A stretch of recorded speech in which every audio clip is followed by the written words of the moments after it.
The new millennium is just around the corner, and id Software is going through some birthing pains. Every project, but the last couple ones we had been considering, well, is it time to remake Doom with new technology and all that? At the end of Quake 3, we did have a little bit of an internal spat over where we were going with the next project. The only kind of foregone conclusion was that it was going to be single-player focused because there was a good contingent in the company that wasn't happy with the Quake 3 kind of activity level of gameplay. We wanted to really create this scary, intense, action-packed horror game, and everybody is much more afraid when they're alone.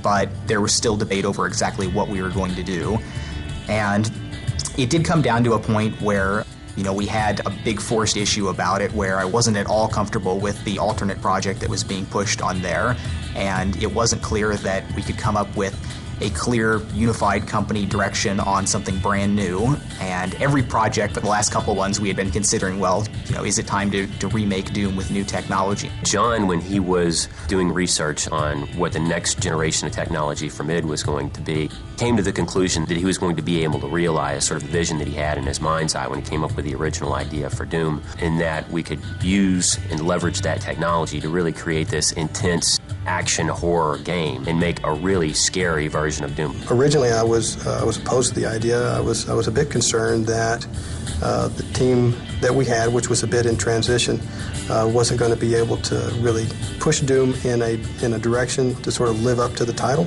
So I just kind of made that the stand and said, now's the time. We can do some really radically better stuff with new technology now. In hindsight, my opposition was absolutely wrong. The decision was great. Bringing back Doom is an exceptional challenge.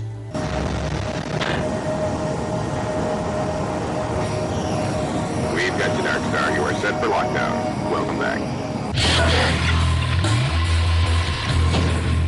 If there was a hall of fame in computer gaming, I can say with all the humility in the world that there's absolutely a place at the top, or certainly near it, for Doom and Doom 2. And, there's almost a reluctance to go back and mess with the formula, almost like, a Hall of Fame running back coming out of retirement. Is he going to just sort of destroy his legacy?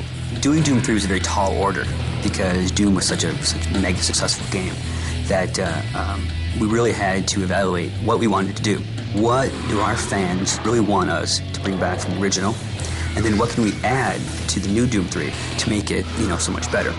You have a game that people it becomes a part of their life, and they spend so many hours playing with it, they almost develop some sense of a relationship with the game itself, that they have some ownership of it. And so they feel like that they almost have, some say in how the game ought to be taken going forward because, hey, look, I played this game for, 1,000 hours of my life.